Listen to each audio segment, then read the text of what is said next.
and welcome everybody to that 401k virtual bunch. I'm here with Trey Galuppi from the Retirement Advantage. And the funny thing about the retirement plan business is I'm talking to Trey and we're talking, where Trey's from. And Trey's like, well, I used to work with you on a plan at a previous employer. And I'm like, why didn't I remember that? And I did remember that because that now I'm like, yeah, no wonder why the name sounded familiar. But Trey, how are you?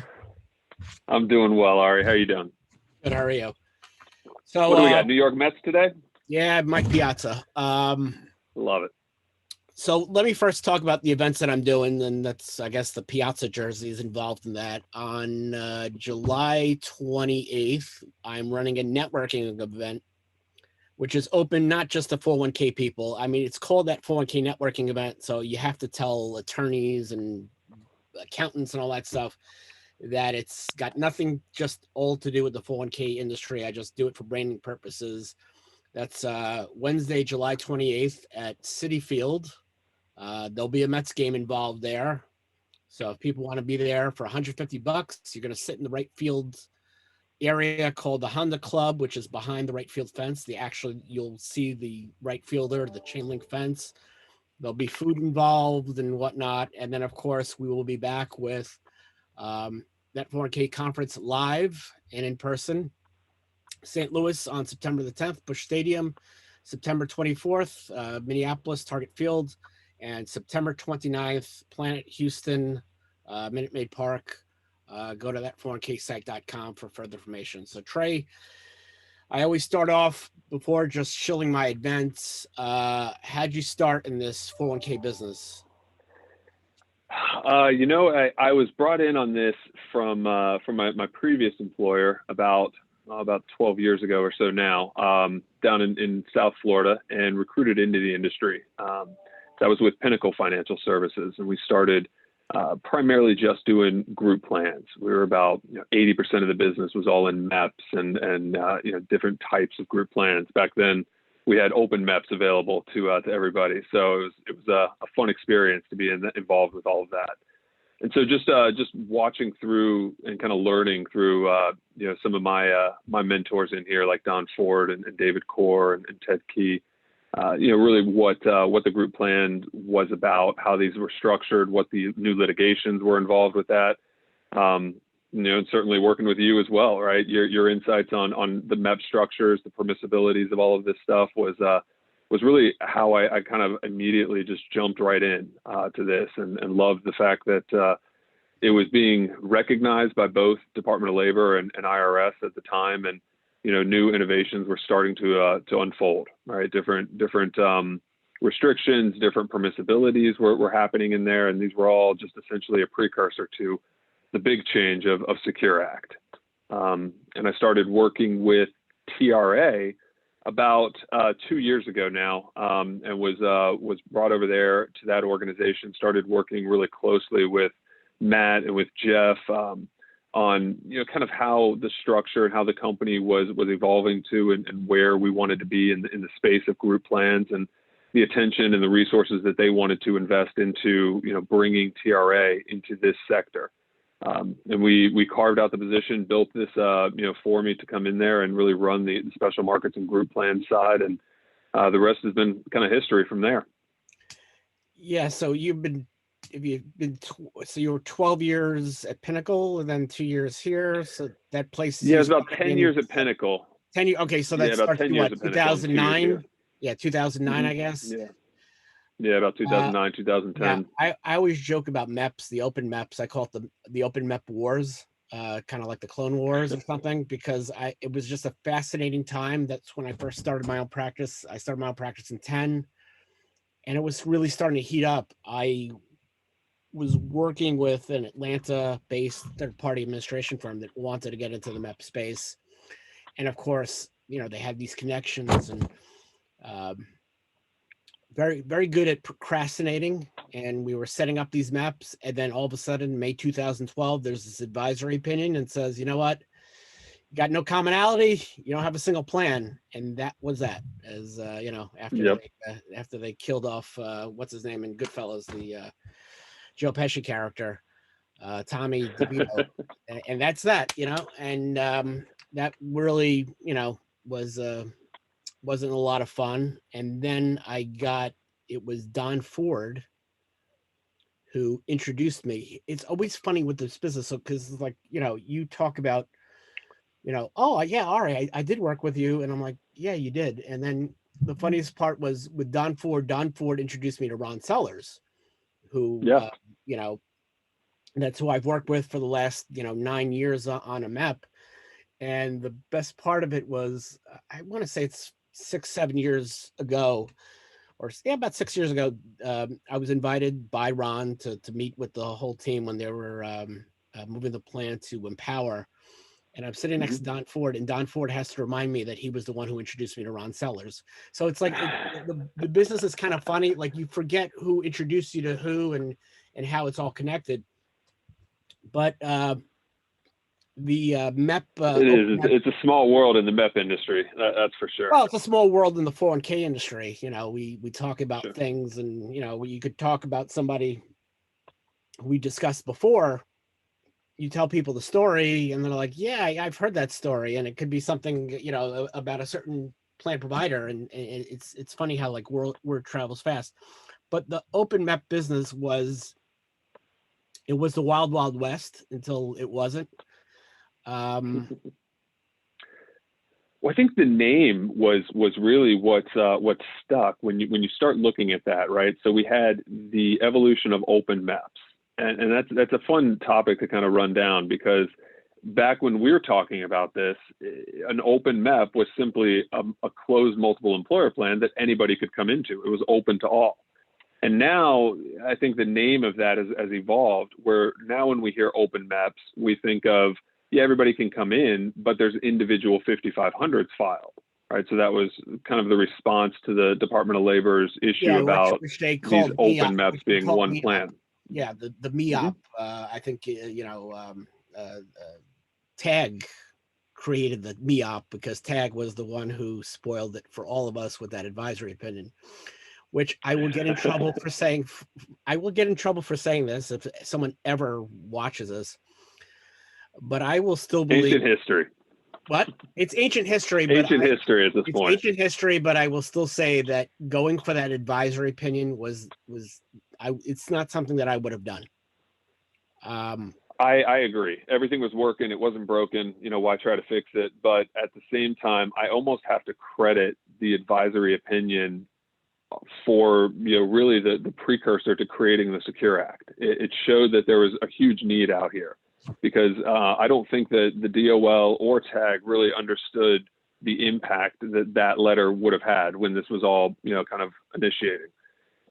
It caused everybody from your industry in here to our industry from a TPA perspective to record keepers to really revamp and kind of come up with what can we do in response to this. And that was the birth of these exchange / aggregation MEAP style models that came in there. Obviously the introduction of the PEP now and how these are going, group of plans, they're all essentially variations off of that original open MEP concept.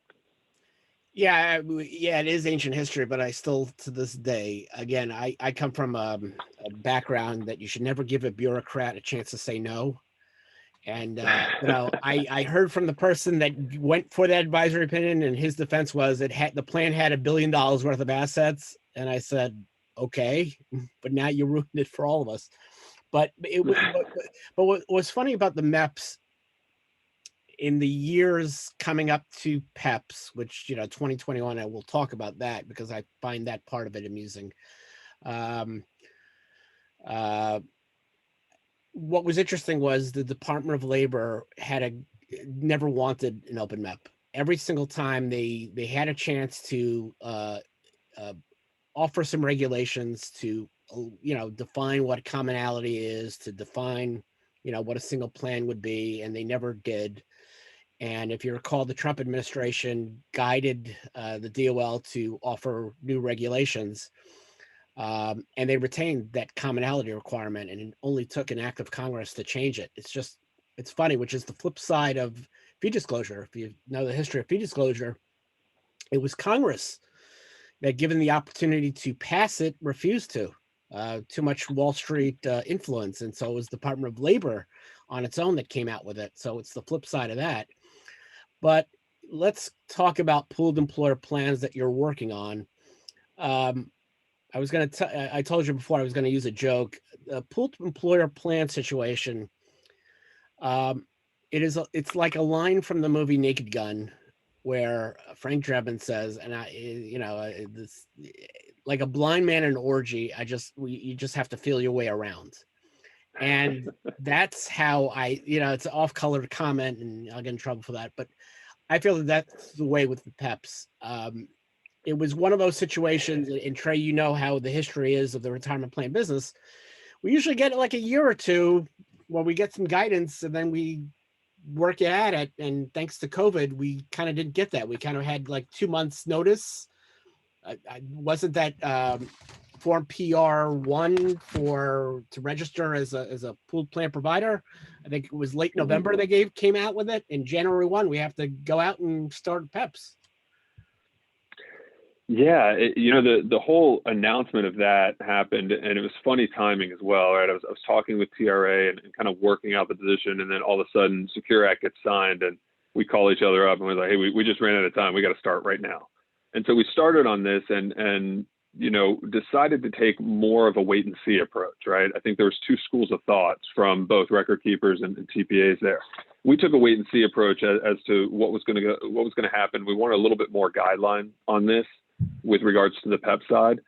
And a lot of folks did not. And they just kind of jumped in because the shiny new toy there was, no business nexus requirement.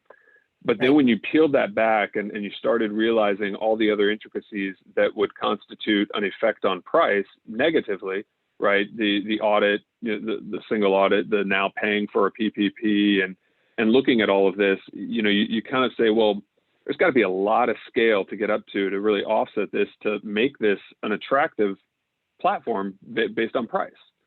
And so when we didn't see it as an immediate price play, then we started looking at, okay, well, what's the solution here? Where does it make sense? We kind of started saying, well, I mean, I still stick to this. Probably somewhere around 50 to 75 million is really what you need before you can start looking at this thing as a positive solution from a pricing perspective. That's about the scale that you're going to end up needing to cover a lot of the offset fees in there and make it somewhat attractive to a respectable size plan.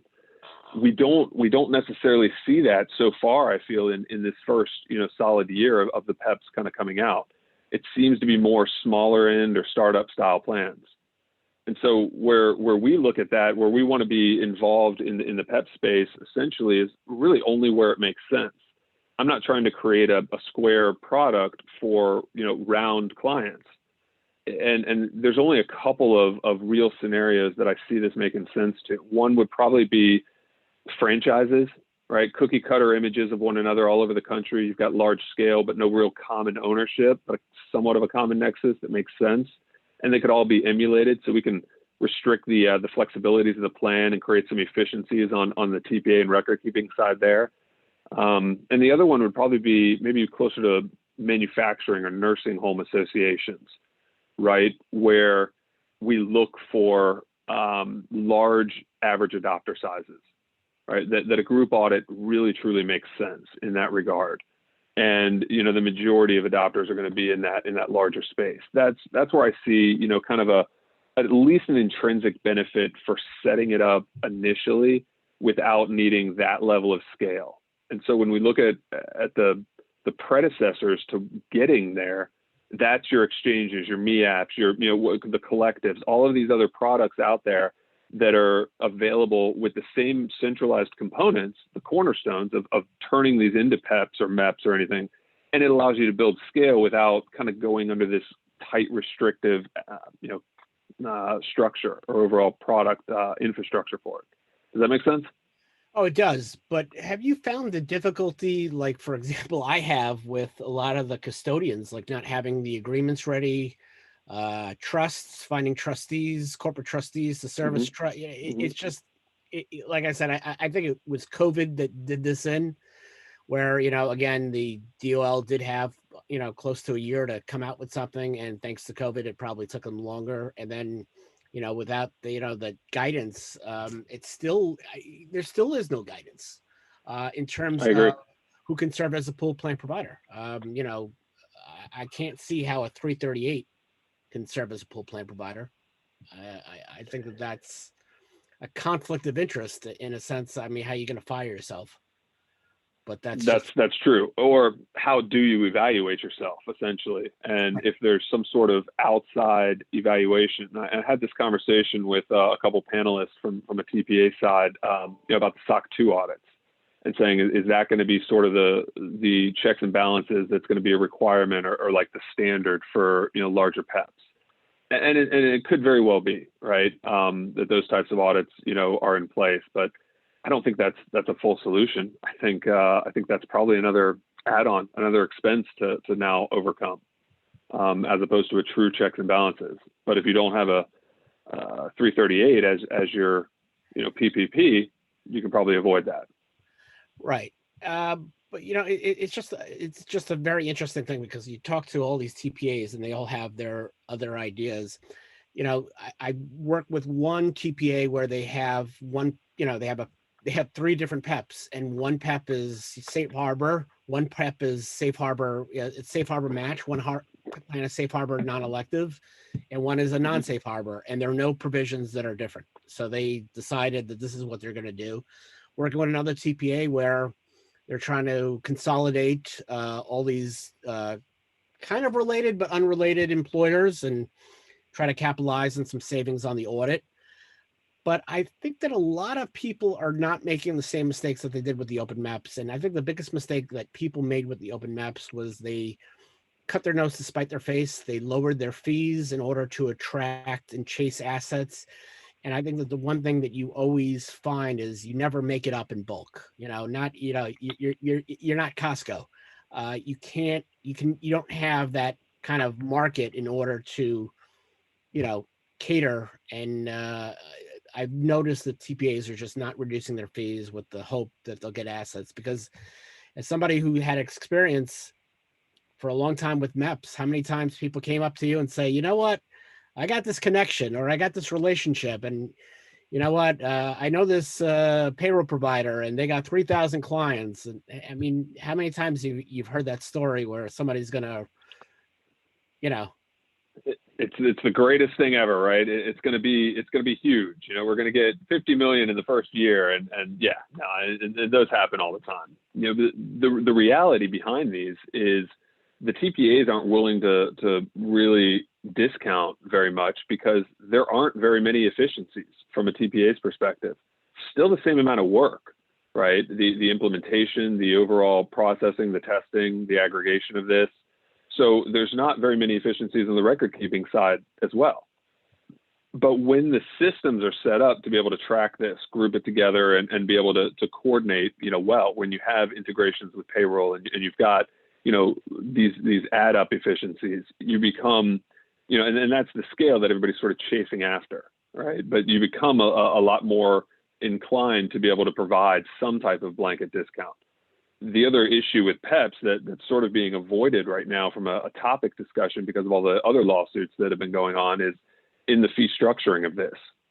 It's hard to make a product that you're trying to attract a whole bunch of people into that's also going to be attractive for your larger clients, without giving them the feeling that somehow they're picking up the tab to some degree for a lot of these smaller ones, because of how the pricing, grids are set up, or the aggregate pricing is established, depending on how record keepers are going to price these plans out. And until they hit that, let's call it 50, 75 million mark, they're probably not going to break it apart into specific tiers, for each adopter and those types of sizes. They're going to look at more so from the aggregate and price it out like they would a MEP or something of that nature. So you have a kind of a catch-22 there, right? You want to grow it and get a whole bunch of plans and look at scale, but at the same time, you still want to be able to get some assets in this thing, and it's hard to do both at the same time inside of a PEP, or at least one PEP. Right. I mean, to me, the PEPs are just so analogous to the open MEP business, and I think the open MEP business, everybody wanted one for themselves. It just doesn't make any sense. Mhm. What does somebody have to do to show you that it's worthwhile to start a PEP with the retirement advantage? What makes sense to you where you say, you know what, you're maybe you join another big PEP product that I have that I'm trying to put, because everybody, a lot of advisors have, or other types of plan providers have egos, and they want their own little PEP, and they may not have the business to support it. Mhm. Well, the solution that I've seen out there, right, is just take a single PEP and white label it, right? Private label it, and you can have a portion of this. Do whatever you want to do. Mark it up however you want, but this is the structure, and this is the part you can't change.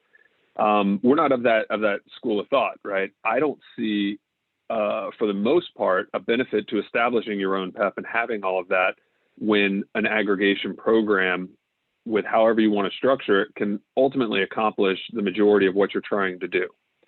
And then if you build it up, if it is successful, if it does work in the manner that you want, let's convert it at that time. And that's been the strategy here, right? And I would look at that the same way as a MEP as well, right? And kind of, run through, does it make sense to really establish this? Because, obviously now more than ever, we're getting a lot of those calls. I've got a great MEP idea. I've got a great PEP, prospect on here. But when we peel it back, they're really not. So when you say, what would constitute something for TRA as far as a PEP, I can honestly say it probably wouldn't come from an individual, right? Because the scale is tough to be brought on by an individual for that. It would have to come from more of an institution or an organization that's looking to do something across the board. Growing this the way you need to, you've got to have the right advisors all over the place, and they have to be able to be paid compliantly by a single broker dealer in most cases. So putting one of those in with an entire brokerage organization makes sense to me. Or like I said, a franchise, national, cookie cutter style platforms like that would make sense to me.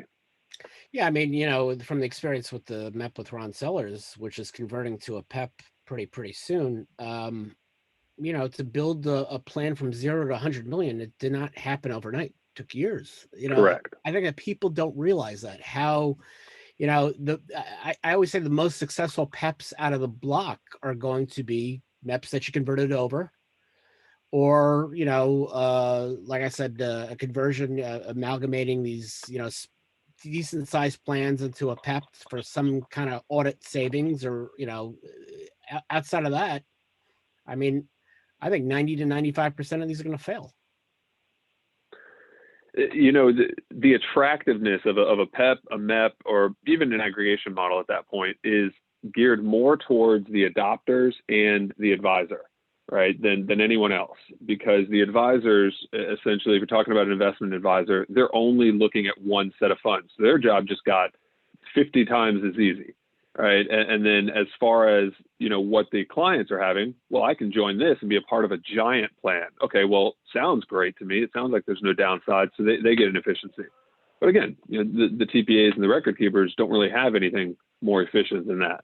So while everybody's looking at us to give the best pricing, we're looking at them to say, like, this isn't, we don't just build it and all of a sudden people come to it, right? This isn't Field of Dreams. This is, a little bit more involved than that. So that's been the strategy. And like you said, using the Ron Sellers as an example, building a MEP first from the ground up is not easy. In my opinion, building a PEP is probably a little bit harder than that, even, because you have other entities that you have to pay for first to offset those costs. And you can't do it by cost alone. And so like I said, I think the most successful PEPs are going to be, again, MEPs that we converted over, MEPs where we have some sort of cost savings, or it would be amalgamating plans that actually have assets. I think that people forget that when you're offering a plan of a PEP to somebody that doesn't have a plan in place, it's a slow process, especially with some of these small employers. They're not going to have, what are they going to bring in? 25, 50 grand a year. We're going to be old and gray by the, some of us are already gray, but we color ourselves. But what I'm saying is that it's going to take forever. And It's just, I don't think that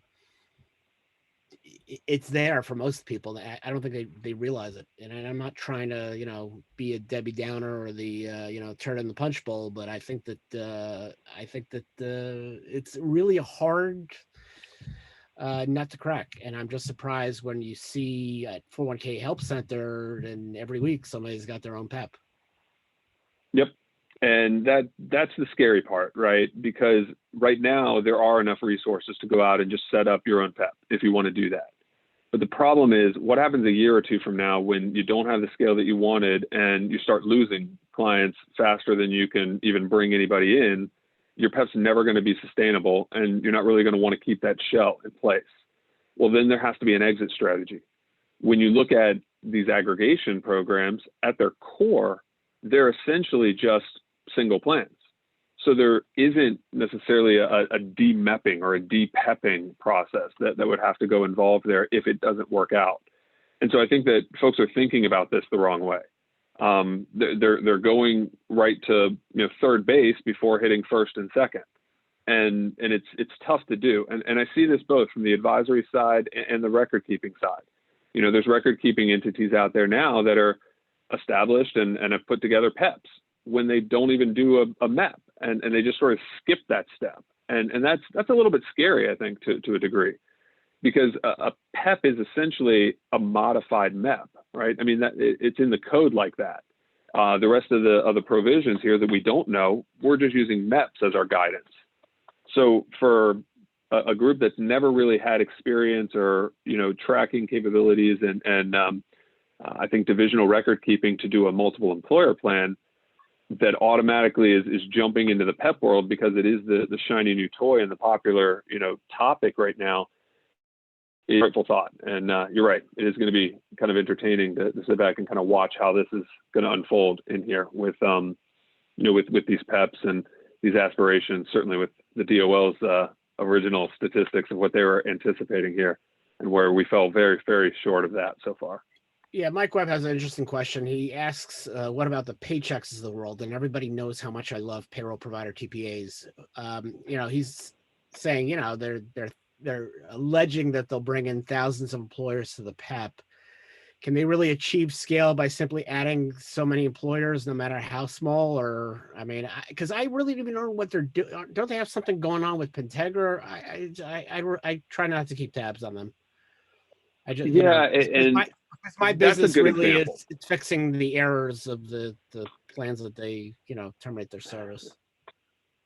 It is a good example, right? Where I struggle to understand the nuances with regards to how, Paychecks' PEP is going to be structured is as it pertains to the advisor, right? If it is a true PEP under the true structure in this, then how is the record keeping entity here capable of paying out a single plan with a single 5,500 split up amongst, at this point, arguably thousands of advisors? And that's where, I have not seen how that's being done, but that's where there's probably going to be, something that's going to be alerted to there. Look for that. I think there's going to be some attention that's going to be drawn to that. That's going to be somewhat restrictive. Yeah, because I really don't follow up on that. It's very funny because I was hired by a client who is hiring ADP. So show you as an ERISA attorney, I didn't tell the client you can't use them. It's a funny thing. It was not even a 401k plan. It kind of runs like a 401k plan, but it's more like a 401a plan, like a profit sharing type plan.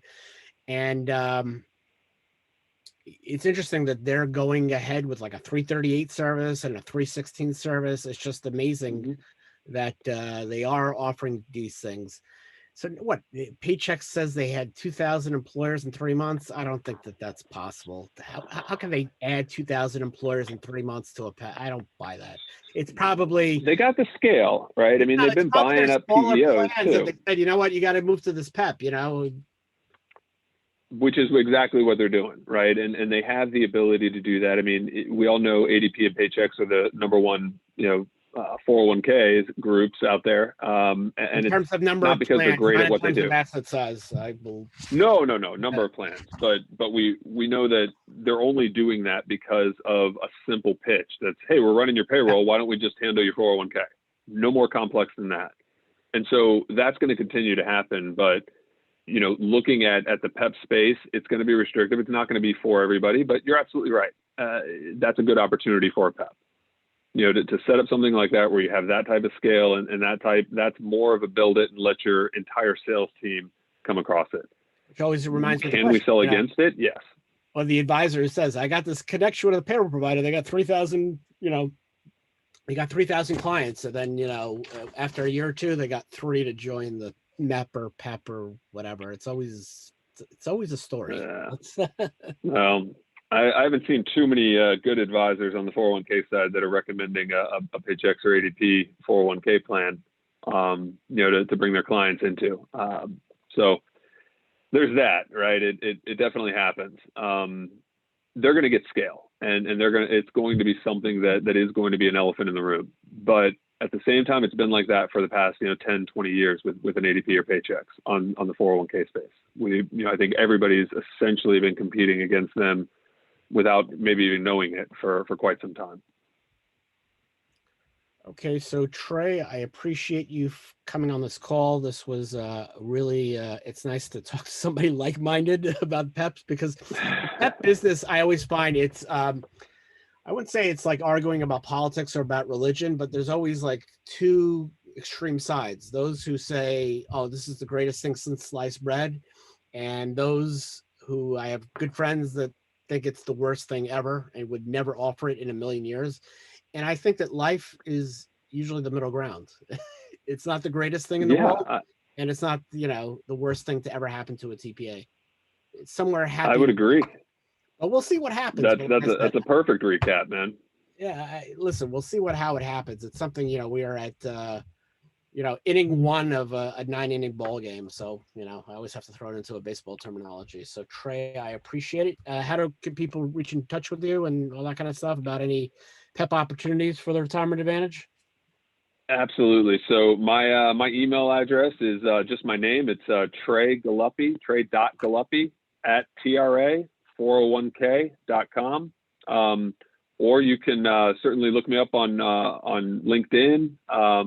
Send me an email. Give me a phone call. We can certainly feel free to send out my phone number to anybody.